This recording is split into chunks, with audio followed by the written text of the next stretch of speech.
Hello everyone, welcome to Mapstic media. അപ്പം ഇന്ന് നമ്മുടെ ഒപ്പം ഉള്ളത് കള്ളം എന്ന സിനിമയിലെ കാസ്റ്റാണ്. എന്തൊക്കെയുണ്ട് വിശേഷം? നല്ല വിശേഷം. ഒരു അതെ, ഒരു റിലീസ് ആവാൻ പോവാണ്, ഒരു വലിയ വിശേഷം നടക്കാൻ പോവാണ്. ഹാപ്പി അല്ലേ?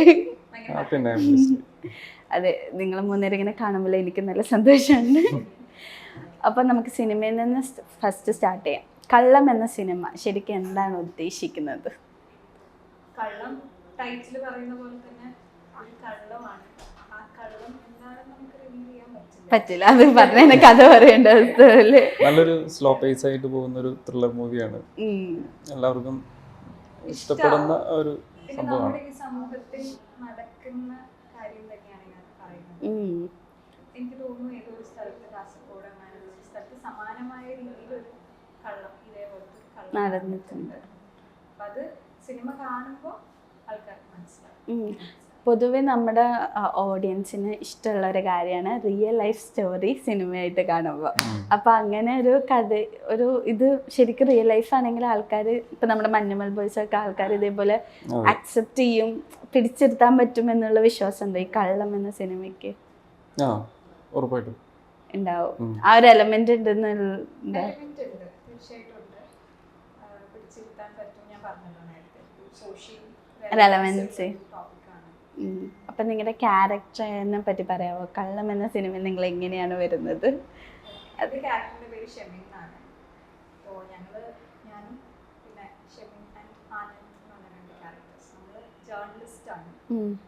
അപ്പോൾ കള്ളം അന്വേഷിക്കാനുള്ള ഒരു പുറപ്പാടിൽ വരുന്ന ഒരു ഇൻവെസ്റ്റിഗേറ്റീവ് ജേർണലിസ്റ്റ് ടൈപ്പാണ്. അങ്ങനെ വരുന്ന ക്യാരക്ടേഴ്സ് ആണ് ആനന്ദ് ആൻഡ് ഷെമിൻ. കുറച്ചുകൂടി ബോൾഡ് ടൈപ്പ് ക്യാരക്ടറാണ്. അതെ, കുറച്ച് ബോൾഡാണ്. അപ്പം ഞാൻ എൻ്റെ പ്രീവിയസ് മൂവീസ് ഹോമേഡ് ലൈല, ഭഗവാൻ നാസിർ, അതിനകത്തൊക്കെ ചെയ്ത പോലത്തെ ക്യാരക്ടേഴ്സ് അല്ല. അതന്നെയാണ് എന്നെ അത് കുറച്ചുകൂടെ റൊമാൻറ്റിക് ടൈപ്പ് അല്ലേ പൊതുവെ ചെയ്യുന്ന ക്യാരക്ടേഴ്സ്? റൊമാൻറ്റിക് ആയിരുന്നു. പിന്നെ സെയിം ഏജ്, എൻ്റെ സെയിം ഏജിലുള്ള ക്യാരക്ടേഴ്സ് ആണ് ഞാൻ ചെയ്യുന്നത്. ഇത് കുറച്ചുകൂടി മെച്ചുവേർഡ് ആയിട്ട്, കുറച്ച് ഏജ്ഡ് ആയിട്ടുള്ള പറഞ്ഞൊരു ഏജ് അങ്ങനെയല്ല, എന്നാലും കുറച്ചൊരു മെച്ചുവേർഡ് ആയിട്ടുള്ള ക്യാരക്ടർ. എന്നാലും ഇപ്പൊ റിയൽ ലൈഫിലെ ആളും ശരിക്കും മെച്ചോർഡ് ആണോ? ഐ മീൻ നന്ദന മെച്ചോർഡ് ആണോ? ആണോ നിങ്ങൾക്ക് എന്താ തോന്നിയ സെറ്റിലൊക്കെ? അതന്നെ വലിയൊരു കള്ളാണില്ലേ? അങ്ങനെയൊക്കെ അഭിനയിക്കും, പക്ഷെ അതെ അല്ല അങ്ങനെയല്ല, മെച്ചുവേർഡ് ആവേണ്ട സ്ഥലത്ത് മെച്ചുവേർഡ് ആണ്. എനിക്കൊന്ന് എന്റെ പ്രായത്തിനെക്കാട്ടിലും എനിക്ക് മെച്ചുവേർഡ് ഉണ്ടോ? ഓക്കെ. അത് പൊതുവെ എല്ലാരും അങ്ങനെ പറഞ്ഞാൽ ആശ്വസിക്കല്ലേ? അപ്പൊ റിയൽ ലൈഫിന്റെ നേരെ ഓപ്പോസിറ്റ് അല്ലെങ്കിൽ കുറച്ച് ഡിഫറെന്റ് ആയിട്ട് തോന്നുന്നുണ്ടോ? കുറച്ച് ഡിഫറെന്റ് ആണ്. ഇതിപ്പോ ഞാൻ ചെയ്ത ക്യാരക്ടേഴ്സ് ഒക്കെ അങ്ങനെയാണ്. ഏകദേശം എന്റെ ഏജിലുള്ള ക്യാരക്ടേഴ്സ് ആണെങ്കിലും എനിക്ക് റിലേറ്റ് ചെയ്യാൻ പറ്റുന്ന ക്യാരക്ടേഴ്സ് ഞാൻ ചെയ്തിട്ടില്ല. അതന്നെ ഒരു വലിയൊരു ടാസ്ക് അല്ലേ?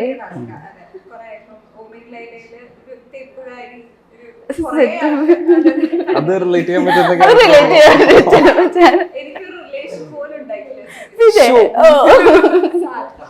അത് നമ്മള് കള്ളും സിനിമയുടെ പേരാണ്. ഇതൊക്കെ ഇന്റർവ്യൂവിൽ ഇങ്ങനെ പബ്ലിക് ആയിട്ട് എല്ലാവരും കാണും. അപ്പൊ നമുക്ക് കമന്റ്സ്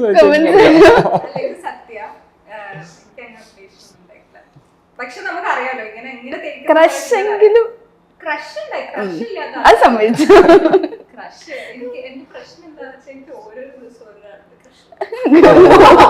അപ്പൊ കുഴപ്പമില്ല. അതുകൊണ്ട് റിലേഷൻഷിപ്പിൽ സമയം കിട്ടാനുണ്ട്. എങ്ങനെ സെലിബ്രിറ്റി ക്രഷ് ആണ് അത്? പൊതുവെയുള്ള ഒരു ക്രഷ്. നിങ്ങൾക്ക് സെലിബ്രിറ്റി ക്രഷ് ഒക്കെ ഉണ്ടോ? നിങ്ങൾക്ക് ഉണ്ടോ? ആനുണ്ടോ സെലിബ്രിറ്റി ക്രഷ്? ആക്ടേഴ്സ് ഉണ്ടല്ലോ, എല്ലാവരും ക്രഷാണ്. അഖിലിനോ? എനിക്ക് അങ്ങനെ ഇല്ല. അതുകൊണ്ട് സേഫ് വേർഡ് പിടിച്ചാണ്. എങ്ങാനും വീഡിയോ കണ്ടാലോ?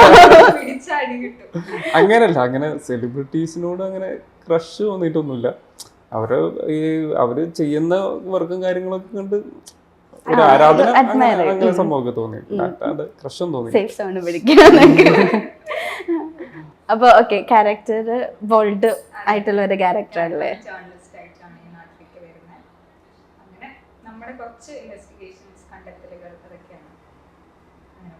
അഖിലിന്റെ ക്യാരക്ടർ? എന്റെ ക്യാരക്ടർ ഇതില് ഒരു അഡ്വക്കേറ്റ് ആണ്, ശ്രീകാന്ത് എന്നാണ് പേര്. ഓ, ഒരാള് ജേർണലിസ്റ്റ്, ഒരാൾ അഡ്വക്കേറ്റ്, നമ്മളൊക്കെ ഒരു ഫ്രണ്ട്സ് ആയിട്ട് വരുന്ന ഒരു ഇതാണ്. അപ്പൊ അങ്ങോട്ടും ഇങ്ങോട്ടും ഹെൽപ്പിംഗ് മെന്റാലിറ്റി. അതെ അതെ അതെ അതെ. പിന്നെ അങ്ങനെ ബോൾഡ് ആയിട്ടുള്ള ക്യാരക്ടറൊന്നും അല്ല, ഒരു നല്ലൊരു ഫണ്ണി ആയിട്ടുള്ളൊരു അങ്ങനത്തെ ഒരു ക്യാരക്ടർ ആയിട്ടാണ്. ലൈക്ക് ഭയങ്കര ഫണ്ണി മോഡ് പിടിക്കുന്ന ഒരാളാണോ? ഫണ്ണി മോഡ് എന്ന് വെച്ചാൽ അങ്ങനെ സീരിയസ് ആയ കാര്യങ്ങളൊക്കെ അത്രയ്ക്ക് സീരിയസ് ഇതൊക്കെ സിമ്പിൾ അങ്ങനെ ആലോചിക്കുന്ന രീതിയിൽ ഇങ്ങനെ കൊണ്ടുവിടുന്നത്. ആന്നോ? ഇതെന്റെ ഫസ്റ്റ് മൂവിയാണ്. ആ, അങ്ങനെ ഒരു കാര്യം കൂടി ഉണ്ടല്ലേ, ഡെബ്യൂ മൂവിയാണ്. ഇതിനകത്ത് എന്റെ ക്യാരക്ടറിന്റെ പേര് ശ്രീകുട്ടി എന്നാണ്. ഈ ഒരു മൂവിയുടെ ഒരു ചെറിയൊരു ഇമ്പോർട്ടന്റ് ഭാഗം. ചെറിയൊരു കൂടുതൽ പറയാൻ പറ്റാത്ത ക്യാരക്ടറാണ്, അതുകൊണ്ടല്ലേ. ഓക്കെ, നമുക്ക് അധികം റിവീൽ ചെയ്യേണ്ട, സിനിമ ആണ് എല്ലാവരും. അപ്പോൾ ഈ ശ്രീകുട്ടീന് എങ്ങനെ ഭയങ്കര ആക്റ്റീവ് ലൈവ് അങ്ങനത്തെ ഒരു ടൈപ്പാണോ, അതോ ഭയങ്കര സീരിയസ് ആയ ഒരു ക്യാരക്ടറാണ്? ഒരു ആക്റ്റീവ് ആയിട്ടുള്ള ഒരു സ്കൂളിൽ പഠിക്കുന്ന +2 പഠിക്കുന്ന ഒരു കുട്ടിയാണ്. അപ്പോൾ ഇങ്ങനെ ഹാപ്പി ആയിട്ട് പോകുന്ന ഒരു ലവർ ഒക്കെ ഉണ്ട്, സ്നേഹിച്ച് ഫ്രണ്ട്സ് നടക്കുന്ന ഒരു പാവം സ്കൂൾ കുട്ടി. എല്ലാം ഒപ്പിച്ച ആളാണോ ഈ സിനിമ പറയാ എന്തൊക്കെയാണ് ഒപ്പിച്ച് വെച്ചേക്കുന്നുള്ളത്. അപ്പോൾ ഈ ഒരു കഥ നിങ്ങളിലോട്ട് വന്നപ്പോൾ നിങ്ങൾക്ക് ഇതുവരെ കേട്ട്, ഇപ്പോൾ ആനിന് മാത്രമാണ് മുന്നേ ഫസ്റ്റ് മൂവി, ഇപ്പം നിങ്ങളാണെങ്കിൽ മുന്നേ കുറേ മൂവീസ് ചെയ്തിട്ടുണ്ട്. അപ്പോൾ ഒരു കഥ വന്നപ്പോൾ എന്താ നിങ്ങൾക്ക് തോന്നിയത് കഥ കേട്ടപ്പോൾ? കഥ കേട്ടപ്പോൾ ഭയങ്കര ഇൻട്രസ്റ്റിംഗ് ആയിട്ട് തോന്നി. ഞാൻ പറഞ്ഞല്ലോ, ഞാൻ ഇതുവരെ ചെയ്യാത്തൊരു ഒരു ക്യാരക്ടറാണ്. അപ്പം നമുക്ക് അങ്ങനെ കുറെ ക്യാരക്ടേഴ്സ് എക്സ്പ്ലോർ ചെയ്യണം എന്ന് ഉണ്ടാവില്ലേ. കാരണം ആസ് എ ന്യൂ കമർ നമുക്ക് വരുന്ന ഓപ്പർച്യൂണിറ്റീസ് ഒരുപാട് ഉണ്ടാവില്ല. ഒന്ന് കാലെടുത്ത് വെച്ചതേ ഉള്ളൂ ഇൻഡസ്ട്രിയിലേക്ക്. അപ്പൊ തീർച്ചയായിട്ടും നല്ല അവസരങ്ങൾ നമ്മൾ തേടി വരുമ്പോൾ അത് ഗ്രാബ് ചെയ്യാം. അത് ചെയ്യണമെന്നുണ്ടാവും. അപ്പൊ അങ്ങനെ ഒരു ഇതിലാണ് കള്ളം ചെയ്യാൻ. എന്താണ് നന്ദനെ ലൈക്ക് ഭയങ്കരമായിട്ട് അട്രാക്ട് ചെയ്തൊരു പോയിന്റ് ഈ സിനിമയിൽ? ഈ ഒരു ക്യാരക്ടർ തന്നെയാണ്, ഭയങ്കര ഒരു ബോൾഡ് ലേഡിയാണ്. ഈ ക്യാരക്ടർ തന്നെയാണ് ഫസ്റ്റ് വന്നത്, ഓർ കഥ കേട്ടിട്ട്? കഥയാണ് അനുരാഗ് സർ ഡയറക്റ്റ് വന്നത്. ഇങ്ങനെ ഒരു ക്യാരക്ടർ ഉണ്ട്, പെട്ടെന്നായിരുന്നു വന്നത്. ഒന്ന് ചിന്തിക്കാൻ അങ്ങനെ സമയം ഉണ്ടായിരുന്നില്ല. അപ്പൊ ഞാൻ പറഞ്ഞു സർ കഥ കേൾക്കണം. അപ്പോൾ സർ പെട്ടെന്ന് പറഞ്ഞു. അപ്പോൾ ഈ ക്യാരക്ടർ കേട്ടപ്പോൾ തന്നെ എനിക്കൊന്ന് സ്ട്രൈക്ക് ആയി. നല്ല ക്യാരക്ടർ ആണല്ലോ, നല്ലൊരു സംഭവമാണ് ചെയ്യാന്ന് വിചാരിച്ചു. അഖിലിന് എന്ത് തോന്നി കഥ കേട്ടപ്പോ ഫസ്റ്റ് തന്നെ? ഇത് ഓൾറെഡി ഇപ്പോ അനുചേട്ടൻ എന്ന് പറയുന്നത് നമ്മളൊക്കെ ഫ്രണ്ട് സർക്കിളിലുള്ള ആൾക്കാരാണ്. നമ്മള് മറുവശം എന്ന് പറഞ്ഞൊരു സിനിമ ചെയ്തിട്ടുണ്ട്, അതിൽ ഞാൻ ഒരു നെഗറ്റീവ് ക്യാരക്ടർ ചെയ്തിട്ടുണ്ട്. അപ്പോൾ പിന്നെ അങ്ങനെ പ്രത്യേകിച്ച് കേൾക്കലും പറയലൊന്നുമില്ല. അങ്ങനെ ചേട്ടൻ അങ്ങനെ പറഞ്ഞു ഇങ്ങനെ ഒരു സിനിമയുണ്ട്, ഇങ്ങനെ ഒരു ക്യാരക്ടറാണ്. പിന്നെ സ്ക്രിപ്റ്റും കാര്യങ്ങളൊക്കെ ഞാൻ വായിച്ചായിരുന്നു. സ്ക്രിപ്റ്റ് നല്ല രീതിയിൽ തന്നെ പോകുന്ന ഒരു എന്തെങ്കിലും ഭയങ്കര ഹുക്ക് ചെയ്ത ഒരു എലമെന്റ് ഉണ്ടായിരുന്നു. ഞാൻ ഇതുവരെ ചെയ്യാത്തൊരു കഥാപാത്രം തന്നെയാണ്. ഒരു അഡ്വക്കേറ്റ് ക്യാരക്ടർ ഒന്നും ഇതുവരെ ചെയ്തിട്ടില്ല. റിയൽ ലൈഫിൽ അഡ്വക്കേറ്റ് അല്ലെങ്കിലും റിയൽ ലൈഫിൽ അഡ്വക്കേറ്റ് ആവട്ടെ എന്നുള്ളത് ആക്ടേഴ്സിന്റെ ഗുണം അതാണ്. നമുക്ക് ചിലപ്പോൾ അഡ്വക്കേറ്റ് ആവണം, ജേർണലിസ്റ്റ് ആവണം എന്നൊക്കെ ആഗ്രഹം. പഠിച്ചത് വേറെ അതെ, പിന്നെ ബുദ്ധിയുടെ ആ ഒരു ഇതൊക്കെ വെച്ച് ജേർണലിസം എങ്ങനെയെങ്കിലും ആവാലോ എന്നുള്ള രീതിയിലല്ലേ. ഓക്കെ, ആൻഡ് ഫസ്റ്റ് മൂവിയാണ്, എങ്ങനെ ഉണ്ടായിരുന്നു ഫസ്റ്റ് മൂവി ആയിട്ട്? കഥ എങ്ങനെ വന്നു ഈ സിനിമയിലോട്ട്? ഞാൻ ലാസ്റ്റ് മൊമെന്റ് ആണ് വന്നത്. ലൈക്ക് പെട്ടെന്ന് അവർക്ക് ഈ ഒരു ക്യാരക്ടറിനെ ചെയ്യാൻ പോകുന്ന കുട്ടിക്ക് എക്സാംസ് ഉണ്ടായിരുന്നു. അങ്ങനെ ലാസ്റ്റ് മൊമെന്റ് കുറച്ച് പ്രൊഫൈൽസ് കാണിച്ച് അതിൽ നിന്ന് തന്നെ സെലക്ട് ചെയ്ത് വിളിച്ചതാണ്. കഥയൊക്കെ ആയിട്ട് എനിക്ക് ഇഷ്ടപ്പെട്ടു. ഞാൻ വന്നു, നല്ല എക്സ്പീരിയൻസ് ആയിരുന്നു. എനിക്ക് മൂവീസ് എന്ന് പറയുമ്പോൾ ഒരു ചെറിയ പേടിയായിരുന്നു, കാരണം ഇവരെല്ലാവരും എക്സ്പീരിയൻസ് ആയിട്ടുള്ള ആക്ടേഴ്സ് എങ്ങനെയായിരിക്കും ഇവര് റാഗ് ചെയ്തോ ഫസ്റ്റ് ചെയ്തിട്ടുണ്ട്? ആ ശരിയാണ്. അപ്പൊ അതെ, ഷോർട്ട് ഫിലിംസിനേക്കാൾ കൊണ്ട് വലുതായും കൊണ്ടുള്ള ഒരു ടെൻഷൻ ബിഗ് സ്ക്രീൻ ആണല്ലോ. എല്ലാവരും നമ്മളിങ്ങനെ നോക്കിക്കൊണ്ടിരിക്കും. അപ്പൊ ടേക്ക് ഒക്കെ പോകുമ്പോ എനിക്ക് ടെൻഷൻ നന്നായിട്ട് അൻഡ്രാമേട്ടനൊക്കെ നന്നായിട്ട് പ്രോംപ്റ്റ് സപ്പോർട്ട് ഒക്കെ ചെയ്ത്. എങ്ങനെയുണ്ടായിരുന്നു ഇവരൊപ്പുള്ള എക്സ്പീരിയൻസ്? ഭയങ്കര രസമായിരുന്നു. ഞാൻ ടോട്ടൽ ഒരു ചുമ്മാ പറയാണ് ഭയങ്കര രസമായിരുന്നു. എല്ലാരും എന്നെ പൊക്കി പറയണത് പറഞ്ഞിട്ടുണ്ടായിരുന്നു.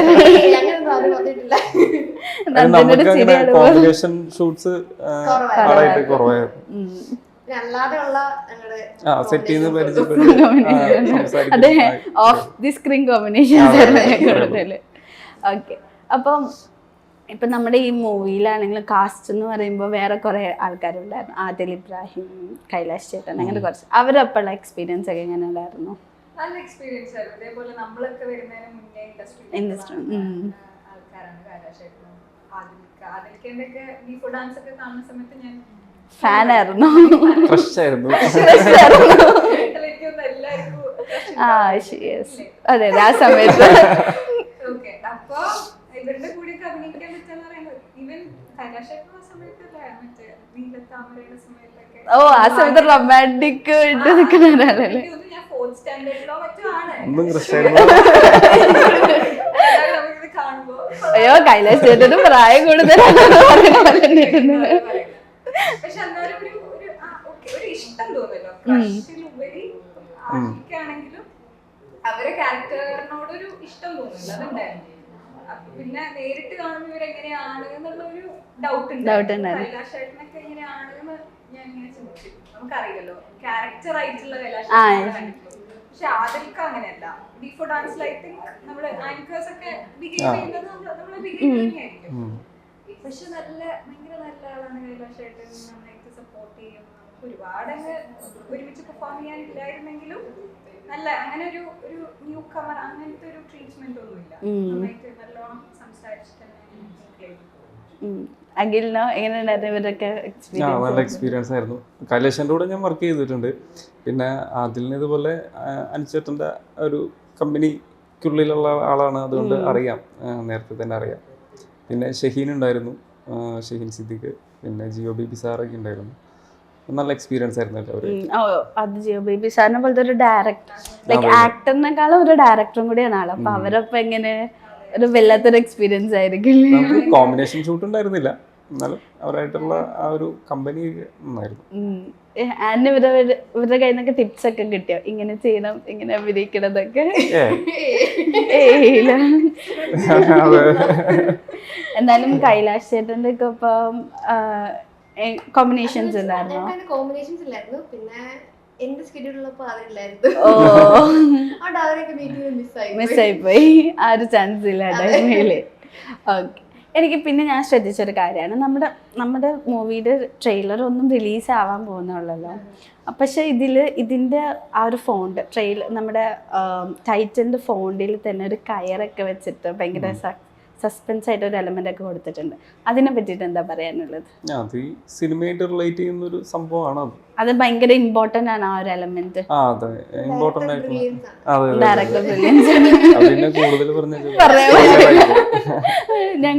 ഞങ്ങൾ കൂടുതൽ പറയുന്നില്ല, ഡയറക്ടറിനോട് ചോദിച്ചോന്നാണോ? അതാണ് സേഫ് ആയിട്ട് പിടിക്കുന്നത്. ചിലപ്പോ എന്തെങ്കിലും കൈൻഡ് ഓഫ് സ്പോയിലർ ആയി പോയി കഴിഞ്ഞാൽ അതെ, സ്പോയിലർ വിടാൻ പാടില്ല. ഓക്കെ. അപ്പോൾ നമുക്ക് പൊതുവെ മലയാള സിനിമ എന്ന് പറയുമ്പോൾ ഒരുപാട് ഇപ്പോൾ പുതിയ ആൾക്കാർ വരുന്നു, പുതിയ ടൈപ്പ് കഥ വരുന്നു, അങ്ങനെ ഭയങ്കര ഡെവലപ്പ് ചെയ്യുന്ന ഒരു ഇൻഡസ്ട്രിയാണ്. അപ്പം നിങ്ങൾക്ക് ഇനി വരുന്ന കാലത്ത് അല്ലെങ്കിൽ ഇനി ഒരു റോള് വരുന്നെങ്കിൽ എങ്ങനത്തെ റോള് ചെയ്യണം എന്നാണ് ആഗ്രഹം? എനിക്ക് എല്ലാ ടൈപ്പ് റോൾസും എക്സ്പ്ലോർ ചെയ്യണമെന്നുണ്ട്. ജസ്റ്റ് നായിക മെറ്റീരിയൽ അല്ലാണ്ട് നല്ല ക്യാരക്ടേഴ്സ്. ഇപ്പം ഒരു വലിയ മൂവിയിൽ അല്ലെങ്കിൽ ഒരു നല്ല പേര് കേൾക്കുന്ന ഒരു മൂവിയിൽ ചെറിയ ക്യാരക്ടർ ആണെങ്കിലും അത് ക്യാച്ച് ചെയ്യുന്ന ക്യാരക്ടർ ആണെങ്കിൽ ആൾക്കാർ ഓർത്തിരിക്കുമല്ലോ. അപ്പൊ അങ്ങനെ ഇപ്പൊ നല്ല പോസിറ്റീവ് റോൾസ് മാത്രമല്ലാണ്ട് നെഗറ്റീവ് റോൾസും പോസിറ്റീവ് റോൾസ് നെഗറ്റീവ് ചെയ്യാൻ ഹാൻഡിൽ ചെയ്യാൻ പറ്റുമെന്ന് തോന്നുന്നുണ്ടോ? ഒരു കോൺഫിഡൻസ് അല്ല, പിന്നെ എല്ലാം നമ്മുടെ ആഗ്രഹങ്ങളാണല്ലോ. ഒരു വില്ലനീസും വേണ്ട നെഗറ്റീവ് എന്ന് പറയുമ്പോൾ. എല്ലാവരുടെ ഉള്ളിലുണ്ട് ഈ പറഞ്ഞ വില്ലനൊക്കെ ഉണ്ട്, വില്ലനും വില്ലത്തി. അങ്ങനെ എല്ലാ ജോണറിൽ എല്ലാ ക്യാരക്ടേഴ്സും എക്സ്പ്ലോർ ചെയ്യണം എന്നുണ്ട്. പക്ഷെ പൊതുവെ എനിക്ക് തോന്നിയത് കുറച്ച് പണ്ട് ചെയ്യുന്ന ക്യാരക്ടേഴ്സ് താറാവ് അതിനകത്ത് അല്ലേ നമ്മളൊരു ഇഷ്ടക്കേട് തോന്നും ആദ്യം.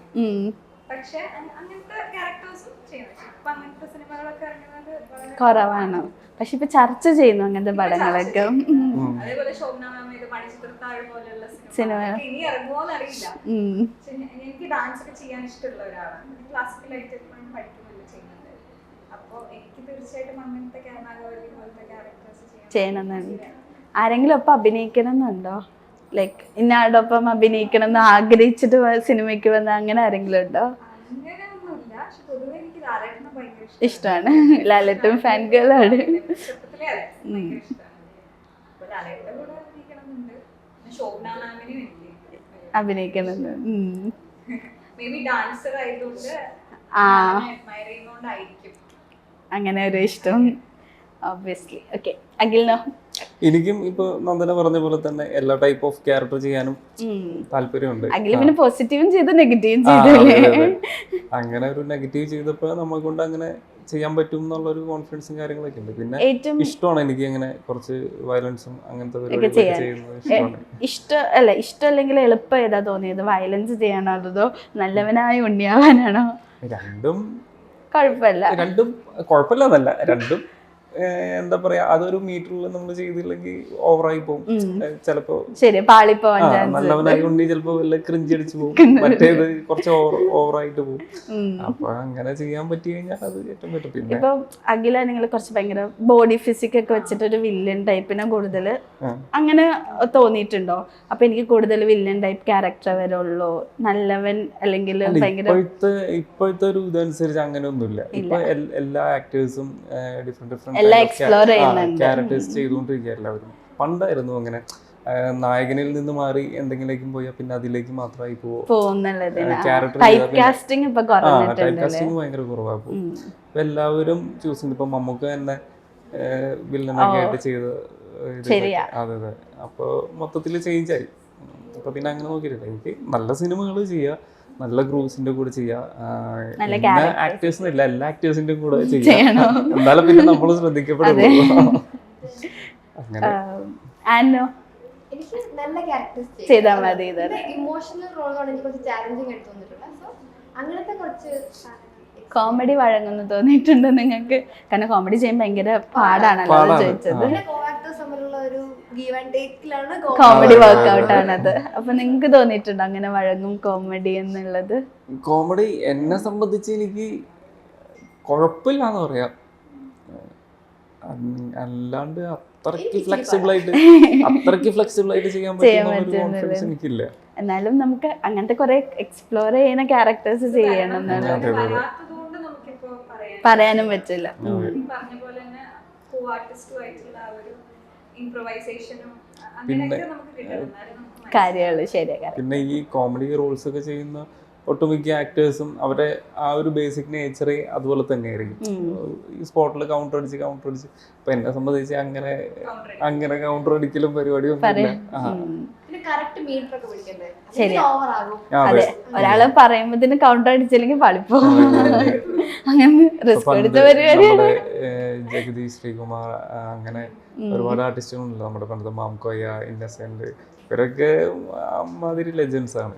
അവരൊക്കെ ചെയ്യുന്നത് അവരൊക്കെ ആ റിയൽ ലൈഫിലും അതുപോലെ തന്നെയാണ്. അവര് പല ഇന്റർവ്യൂസ്, പല ഡയറക്ടേഴ്സിന്റെ ഇന്റർവ്യൂസ് കാണുമ്പോൾ അതിന്റെ നമുക്കറിയാലോ, അവര് പറഞ്ഞിട്ടുണ്ടല്ലോ റിയൽ ലൈഫിലും അവര് ഇതുപോലെ കൗണ്ടർ അടിച്ച് തമാശ പറഞ്ഞ്. അവർക്ക് പ്രത്യേകിച്ച് അഭിനയിച്ച് കാണിക്കേണ്ട കാര്യമില്ല. അവർക്ക് ഓൺ ദ സ്പോട്ട് തന്നെ ഡയലോഗ്സ് വരും. അതെ അതെ.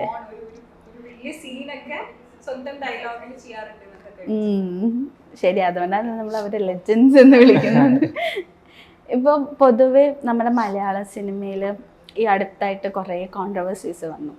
അപ്പോൾ അതിൽ വന്നൊരു കാര്യമാണ് നമ്മുടെ ഹൈറാർക്കി സിസ്റ്റം, അല്ലെങ്കിൽ അതുകൊണ്ട് മാറ്റി നിർത്തപ്പെടുന്നു പലവരും, അല്ലെങ്കിൽ കുറേ പ്രശ്നങ്ങൾ, വിമൻ്റെ സേഫ്റ്റി അങ്ങനെയൊക്കെ. അപ്പോൾ നിങ്ങൾക്ക് അങ്ങനെ എന്തെങ്കിലും എക്സ്പീരിയൻസ് ചെയ്തിട്ടുണ്ടോ?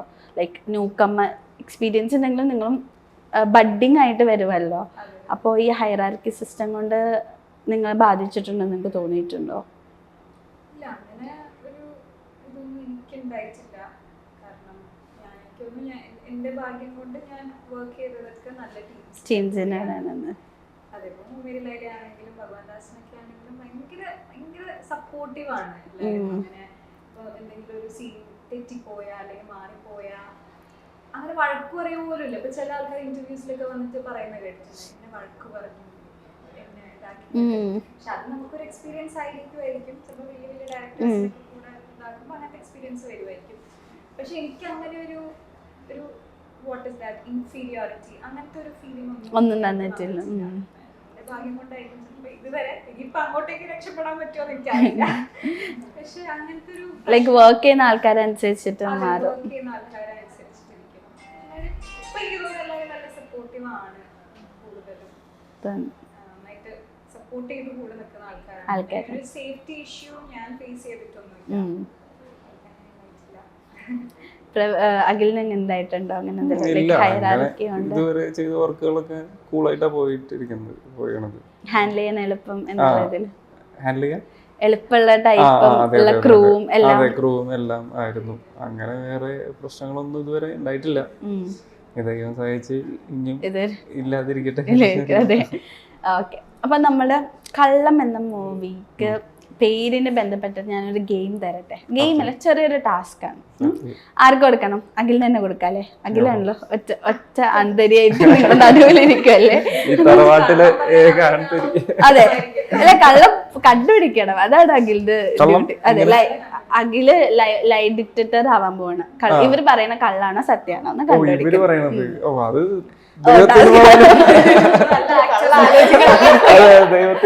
അഖിൽ ആരായിരിക്കും കൂടുതൽ സത്യം പറയാൻ ചാൻസ് ഉള്ളതായിട്ട് തോന്നിയവരില്? ഇതിലോ രണ്ടും കണക്കാണ്, ടാസ്ക് ആണ്.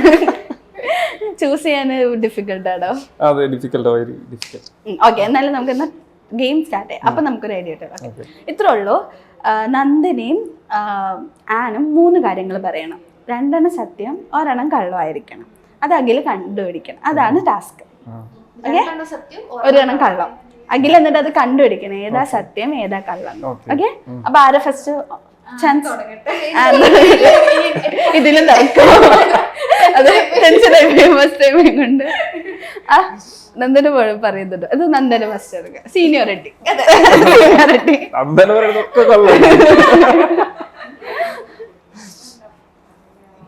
എന്താ പറയാ, ആലോചിക്കണം.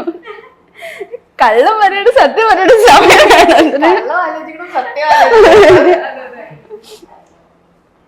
അഖിലിന്റെ അറിയുന്ന എന്തെങ്കിലും പറയടേ. ലൈക്ക് ആൾക്ക് അറിയും വേണ്ടേ? അറിയാത്തൊരു കാര്യം കള്ളവും സത്യം പറഞ്ഞ് മനസ്സിലാകത്തില്ലല്ലോ. അങ്ങനെയല്ല, ആൾക്ക് പറയാൻ കണ്ടുപിടിക്കാൻ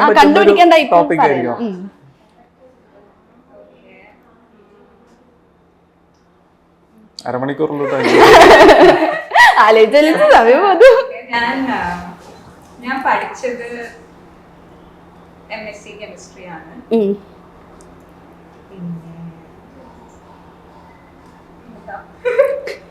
എന്നെ പണ്ട് പട്ടി ഓടിച്ചിട്ടുണ്ട്. കയ്യിലിരിപ്പിന്റെ കൂടെ ഞാൻ നന്നായിട്ട് സ്വിം ചെയ്യും. ഓക്കെ, 3 കാര്യം പറഞ്ഞു. ഏതായിരിക്കും കള്ളം, ഏതായിരിക്കും സത്യം? നന്നായിട്ട് സ്വിം ചെയ്യും. അത് കള്ളം. അത് കള്ളം അല്ല, പട്ടി ഇപ്പൊ എല്ലാവരും ഓടിപ്പിക്കും. പിന്നെ MSc എന്തോ പഠിക്കണമെന്ന് അന്ന് പറഞ്ഞിട്ടുണ്ടായിരുന്നു. MSc കെമിസ്ട്രി ആണോ അത് വേറെ എന്തോ? MSc എന്റെ മൈൻഡിലുള്ളൂ.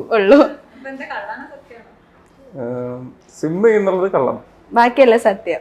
അന്ന് സ്വിം ചെയ്യുന്നുള്ളത് കള്ളം. ആളെ കണ്ടിട്ട് സ്വിം ചെയ്യുന്ന ആളെ പോലല്ലേ? വെള്ളത്തിട്ട് നോക്കല. അങ്ങനല്ല, അങ്ങനല്ല. അപ്പൊ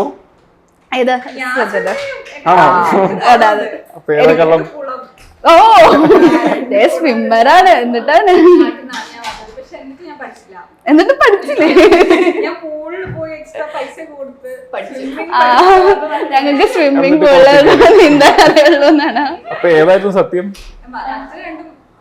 ഒരു മിനിറ്റ്, ഒറ്റ മിനിറ്റ്.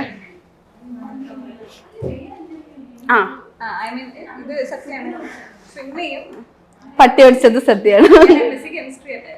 പിന്നെ ഏതായിരുന്നു? MSc ആണെന്ന് പറഞ്ഞ കറക്റ്റ് ആണ്. MSc എനിക്ക് മൈൻഡിലുണ്ടായിരുന്നുള്ളൂ. മൈൻഡിലുണ്ടായിരുന്നുള്ളൂ. ഞാൻ തോറ്റു. ഓക്കെ, അപ്പൊ ആദ്യം ഇനി അടുത്ത ആള് ആൻ. അവിടെങ്കിലും ജയിക്കണം.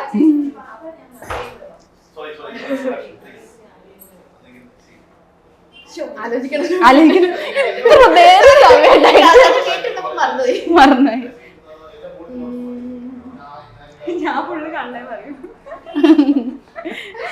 ഓക്കെ, ഞാനൊരു ഫുഡ് എഞ്ചിനീയർ ആണ്. ഞാൻ എൻ്റെ 6 ഷോർട്ട് ഫിലിംസ് റിലീസ് ആയിട്ടുണ്ട്. എൻ്റെ വീട്ടിലൊരു പൂച്ചയുണ്ട്. Oh my God. ഒന്നുകൂടെ പറയും. Food engineer. അത് കള്ളം. കള്ളം. നിങ്ങൾ പറഞ്ഞത് തെറ്റ്. അത് ആളെ കണ്ടിട്ട് ഫുഡ് എഞ്ചിനീയർ സൈസ് കണ്ടപ്പോ ഫുഡ് എഞ്ചിനീയർ തോന്നിയില്ല. അതാണ് അറിയാന്ന്.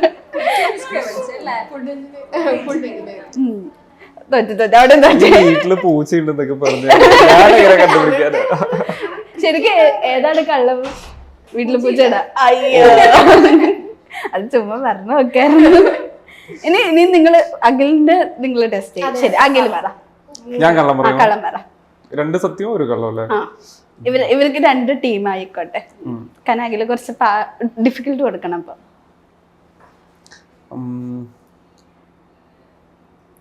ഞാൻ പഠിച്ചത് MBA ആയിരുന്നു.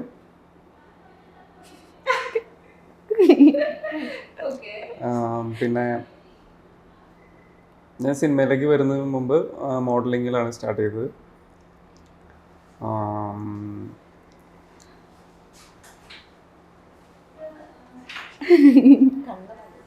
എനിക്ക് ഏറ്റവും ഇഷ്ടമുള്ള ഫുഡ് എന്ന് പറയുന്നത് ചിക്കൻ കറിയാണ്. ടാസ്ക് ആണോ? എനിക്ക് തോന്നുന്നു ലാസ്റ്റ് വൺ കള്ളായിരിക്കും. MBA first one second one correct ആയിരിക്കും. മോഡലിംഗ് ചെയ്തത്. ആ, അത് എനിക്കും തോന്നി. തെറ്റാണോ? കള്ളമല്ല, നമ്മൾ കുറേ നേരം ആലോചിച്ചിട്ട് ആദ്യം പറയുന്നത്.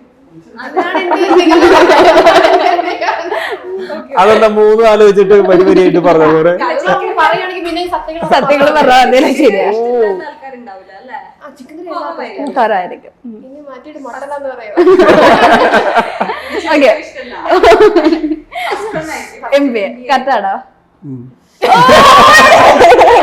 അതാണ് പെണ്ണുകളുടെ അല്ലേ ക്വസ്റ്റ്യൻ ചെയ്യാമല്ലോ. അത് എന്നെ പറയണത്. അഖിൽ പോലും ഇത്ര ആലോചിച്ചില്ല ഇവരുടെ. നടക്കൂല. MCA. ഓ, MCA അടുത്തടുത്താണ്. ഒരു സീന മാറ്റം. ഓക്കെ, അപ്പൊ നമ്മുടെ ജയിച്ചിരിക്കുന്നത് ആരാ?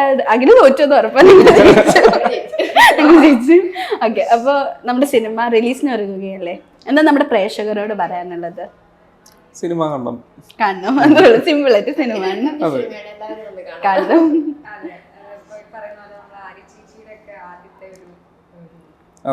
ഭയങ്കര ആഗ്രഹിച്ച് അങ്ങനത്തെ കുറെ പേരുണ്ടാവും. ഭയങ്കര ആഗ്രഹിച്ച് സിനിമ വന്ന ഒരാളാണ് സിനിമയിലേക്ക്. ബാക്ക് സപ്പോർട്ടും കാര്യങ്ങളൊന്നും ഇല്ലാണ്ട് ഒരാൾക്ക് തീർച്ചയായിട്ടും ടീച്ചറായിരുന്നില്ലേ?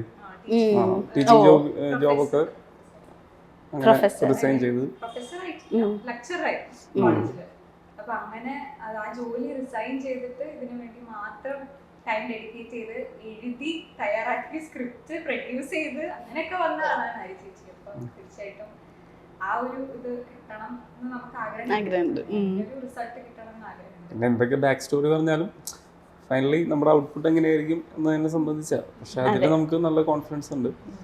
അത് നല്ലൊരു സിനിമയായിരിക്കും. അപ്പോൾ എല്ലാവർക്കും എൻജോയ് ചെയ്യാൻ പറ്റുന്ന ഒരു സിനിമയായിരിക്കും. ഓക്കെ, അപ്പോൾ ഈ പറഞ്ഞ പോലെ തന്നെ സിനിമ വൻ വിജയകരമാകട്ടെ എന്ന് ആശംസിക്കുന്നു.